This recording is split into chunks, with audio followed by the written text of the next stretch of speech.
Welcome to our channel. Today we how to activate Sling Instant Guide step by step clearly. To activate Sling, start by ensuring you have your device ready.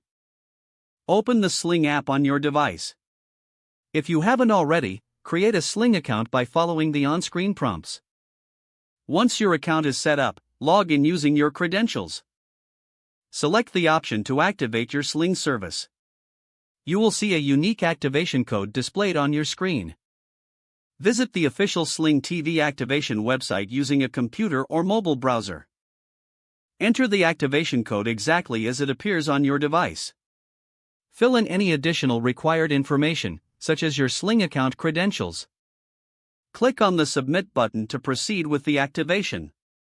Return to the Sling app on your device after the successful submission.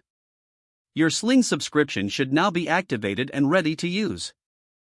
Browse through the available channels and enjoy your streaming experience. If the page does not load, refresh the browser or try again in a private or incognito window. Make sure you are using the correct email address, then retype it carefully to avoid small typos. If your password is not accepted, use the reset option and create a new strong password you can remember.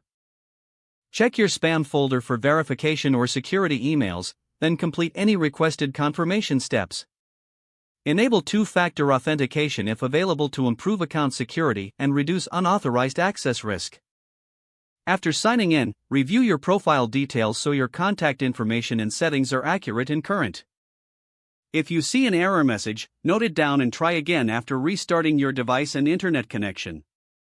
Log out when you finish, especially on shared devices, to keep your account and payment information secure. If the page does not load, refresh the browser or try again in a private or incognito window. Make sure you are using the correct email address, then retype it carefully to avoid small typos. If your password is not accepted, use the reset option and create a new strong password you can remember. Check your spam folder for verification or security emails, then complete any requested confirmation steps. Enable two-factor authentication if available to improve account security and reduce unauthorized access risk. After signing in, review your profile details so your contact information and settings are accurate and current. If you see an error message, note it down and try again after restarting your device and internet connection. Don't forget to like this video and subscribe to our channel for more step-by-step tech guides.